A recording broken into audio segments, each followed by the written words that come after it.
Hey everybody, this is Minion Soldier, and this is the Piracy Show. Now, on today's show, we're going to do part 2 of the Prowler Q&A because, of course, when I was halfway through the upload of ship updates, of course, the Prowler Q&A part 2 pops up, and I said, am I going to stop, take it down, redo it, and then, re-render it, and then upload it? I said, no, I'll just put it into the Piracy Show and deal with it on Monday. So we're going to deal with that. Of course, hopefully by the time this gets up, there'll still be a few moments left if you're still thinking about a Prowler. Though, in my opinion, there's a lot better out there, a lot better value for your money, but we'll get to that. Anyways, first off, let's do the Prowler Q&A, and then I'll talk about the sale, my impressions of the progress so far, and whatnot. So, question 1. Would it be possible for the loaner ship to be in 2.6 to be a flyable hoplite? So the loaner ship that you get for the Prowler. Yes. So 2.6, you will have you will have a hoplite, and that will be the ship that fills the spot of your Prowler until your Prowler is ready and flyable. Question 2. What is meant by a wide variety of defensive countermeasures at the ready? This seemed to suggest that it has more or different countermeasures than other ships. Is this the case? Okay, so the Prowler basically has flares, chaff, and decoys. Many ships only have 2 of these. The Prowler has all 3. Question 3. If the power or shields fail when the air shields are in use, will it cause sudden decompression? So those are the shields that are located through the doorways that your assault troops would jump through.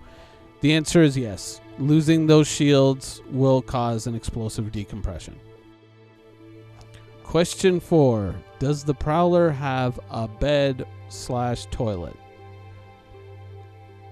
No, the Prowler does not currently have a bed/toilet. Hopefully you don't mean both at the same time, because that's not very sanitary. Alright, question 5. Can the grav levers be reversed to attach the ship like a magnet to the hulls of other ships? Well, they're still developing the whole boarding mechanic, and it is meant to be a key boarding vessel, but they still haven't worked it all out. So the intent is something similar, but they haven't worked it all out yet, so they don't want to make promise. Question 6. Will the one-way glass be a Tavaran ship exclusive, or can we see this as a modular option for other ships as well? For right now, yeah, it's going to be a Tavaran exclusive, but in the future that may change. Question 7. Does the Prowler have any docking capabilities? Well, for ship-to-ship docking, because it doesn't have an actual docking port, no. And it's going to be more of like an EVA out to board an enemy ship, so I don't really think that that's ever going to change, that there's not going to be a specific docking port, sort of like you saw in the earlier Cutlass, which may or may not remain in the new design. We'll have to see. Alright, question 8. Is there any more detail you can go into about the phalanx shield? So, my interpretation of what they're saying here and what I'm reading into it is it's probably going to be a much more, in a way, complicated, but not complicated.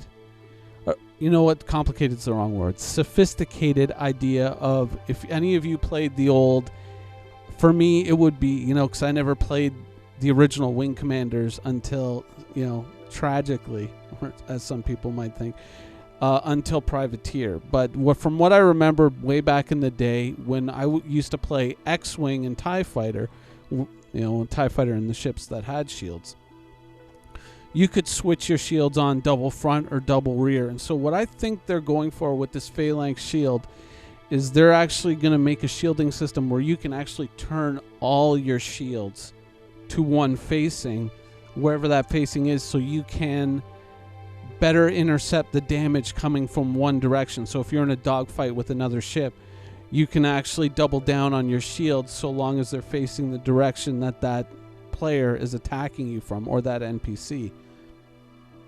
So basically it's a system that rewards skill. It rewards skill, it's shield management, and personally that was one of the cooler things I found about this ship, but I would like to learn a lot more about it. And they do put the caveat in there that, we're still working out how shields are going to work, fine-tuning it. So this is what I think, this is the spirit of what they're going for, but it's not, once again, guaranteed, much like that latching on with the Gravlev system. All right, question 9. This is more of a physics question. With the Prowler being able to sneak up on large ships to deploy EVA troops, are there plans to allow crew members who exit a ship to retain their velocity? With the current unrealistic system of slowing down to a standstill after jumping into a frictionless vacuum, I feel that it's near impossible to board unless the captain of the ship is AFK. Okay, so the answer is they spoke to John Pritchett. Space friction is a bug, and it's a bug that's going to go away. They're going to correct that at some point in the future, and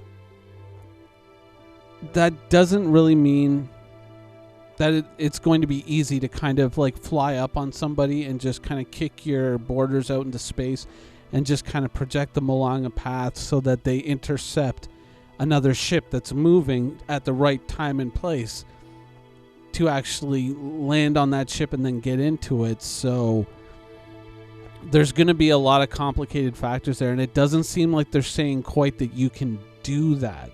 So I'm not sure if they're saying that you can kind of get up close and your guys can kind of jump down onto the ship if it's not moving, or if you can still get up close to a ship while it's moving and maybe drop your boarders, say, ahead of it or something like that. I don't know exactly what the intent is for stealth boarding yet. I have a lot of these questions too, but I think it's safe to say the way they're talking about it here is if you don't want to get stealth boarded, every once in a while make a course correction, sort of like the convoys in the Northern Atlantic. Every once in a while you zigzag just in case there's a U-boat out there throwing torpedoes at you. Question 10. Does the UEE use any of the Tavaran-themed ships officially? Well, the UEE's dropship needs, blah, blah, blah, are met by the ships that we've already seen, the hoplite, yada, yada, yada. So all the official military vessels. So this would probably be more of like a very limited spec ops thing where the needs of the mission dictated this exact ship. So kind of think that this is going to be like this is going to be more like a one-off thing and probably not something you're going to see in Squadron 42.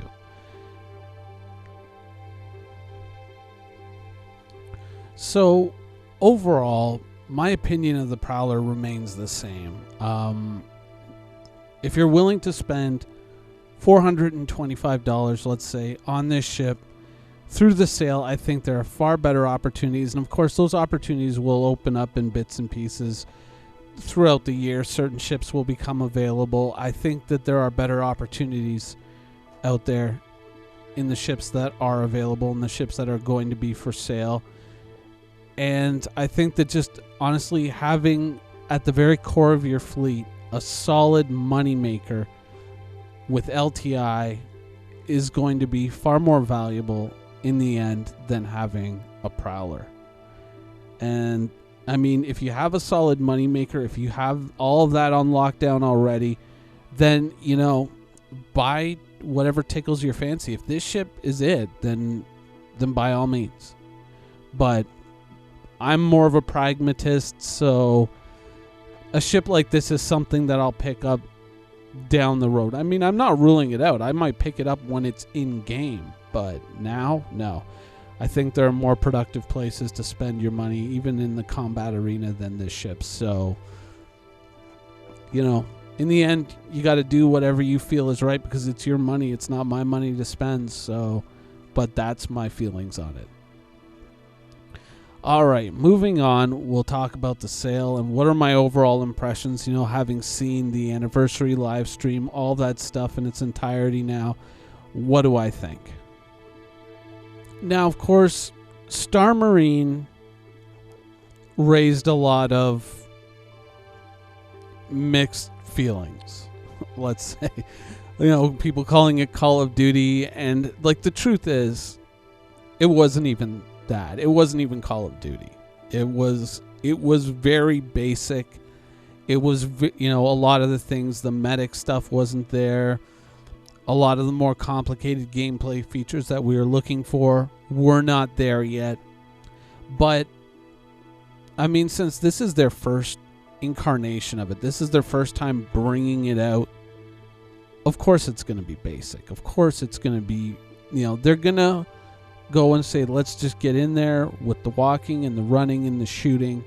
Let's get that in. Let's make sure all that works, and then let's add the other pieces in. I mean, it was like when Arena Commander first came out. Yeah, I mean, at first we were just like, oh my God, look, we're finally flying these ships. We're not just running around our hangar. We're actually flying these ships. So, but it quickly became very, basic. And it was just like, oh, I wish there was this. I wish there was that. And, some pieces did come along. But, I mean, even in the very beginning, if you remember, like, if you were flying around with a joystick, because I wasn't using a mouse at the time, your guns auto-track targets. I don't know if you remember that, when your guns were automatically tracking your targets and you just kind of had to get close. And you could actually fly and shoot and kill and win in third person. And that was actually kind of fun. I mean, it allowed you to kind of see the ship that you were flying, and I kind of missed that a little bit.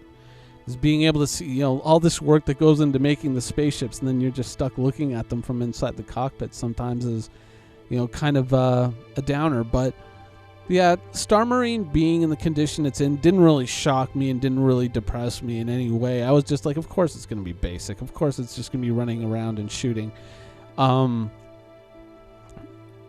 I kind of hoped that we were going to see more of it, but obviously in the state that it's in, they're having a lot of problems with it. I mean, had it been in a better state, I think we would have seen a lot more, but obviously they're running into some technical difficulties.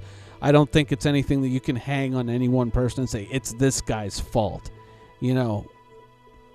except for maybe Lando. Okay, so it's all Lando's fault, and it's broken, and it's terrible. But seriously, of course, it's going to come out rough, and it's going to come out very basic, and then they're going to add on to it over time, just like everything else we've ever gotten. I mean, if Star Marine came out fully featured with all the depth and all the grenades and all the little add-ons and doodads and, medical pieces and at one point, I think there was a fake holo projector, and there was like EMP grenades and some kind of grenade, an EMP grenade to mess up people's radar, and stun grenades and flashbangs and all that. If all of that was in and all of it worked and it was awesome, I think that the Star Citizen backers would literally die of shock, because it would be such a difference. And I mean, if it actually came out on time, then they would totally die of shock. So as far as Star Marine goes, I expected it to be like that, so I wasn't really too hurt. I wasn't, I just went, getting there. Definitely a ways to go, but it's definitely better than what we have now, because trust me and my org this Saturday, we were playing together, and we were trying to do some boarding stuff and trying to, kind of organize and coordinate together. And it seemed like every 5 minutes, not even every 5 minutes, every 30 seconds, something was going wrong. We were boarding a ship, and then all of a sudden it was like, oh, my guns aren't working. My guns aren't working either. Or we'd be shooting each other for 30 seconds, and then, oh, okay, the guy who wasn't even in the ship just killed him. I didn't kill him. I was only shooting him for 30 seconds nonstop with a submachine gun. Of course I didn't kill him. It was the guy standing outside of the ship that somehow used the force and choked him. I don't know. So it's obviously better than what we got, and it's going to improve. So Star Marine really wasn't that big of a deal for me. Now, of course, the other thing was the war bond sales. And a lot of people were kind of getting frantic about that and, getting angry about it. But I don't know. I just kind of took a more long view look at it, and really, I guess if I wanted to, if I really kind of dug down deep, I could find the emotions or whatever that would make me angry about this. But I'm not. I just, frankly, if someone is willing to go in with fresh cash, and so what if they get a ship with LTI? I don't give a fuck if they get LTI. I really don't care. I mean, if I know there's a lot of people who get bent out of shape out of it, or bent out of shape by it, but if someone who's coming into the game fresh now, today, goes out and buys a Hornet Wildfire and gets it with LTI, and they get it for a discount because they put fresh cash into the game, and they're not just moving ships around like I'm doing, because I've already spent all that I plan to spend. Unless anything like extremely extraordinary comes out, I'm done. Like I'm just good to go, and I'm just waiting for the game now. If someone does that and they put more money in, which means that I might get my game sooner or better, I'm all for it. And I'm not mad. I mean, LTI wasn't like...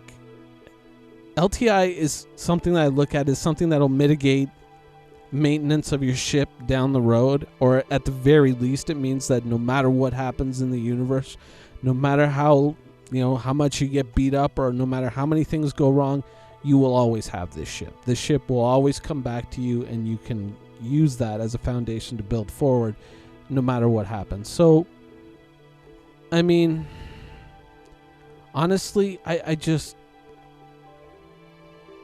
feel that I could perhaps find my way to being kind of angry about it, but if you have to find your way to it, then you really aren't, So, as much as I'm sure it'll disappoint some people, I don't care. I really don't. I see the threads about it, and these people are able to come in and just buy an Idris, and they get it with LTI because they're putting fresh cash into the game. By all means, if that fresh cash means that they can hire, I don't even care if that means that they can hire a guy who basically goes and heats up Josh Kuhn's pizza pockets in the microwave and then brings them to him so he can get my Cutlass done that much faster. Fuck, by all means. I don't care. I really don't. If that means they can hire more artists so that more ships get out faster, please do. Go ahead.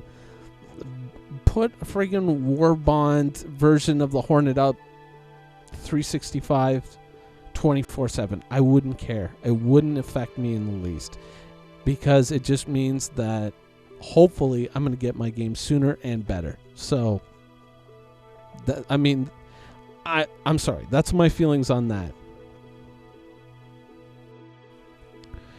So overall, how do I feel about the game now, kind of as we close in on the end of the year?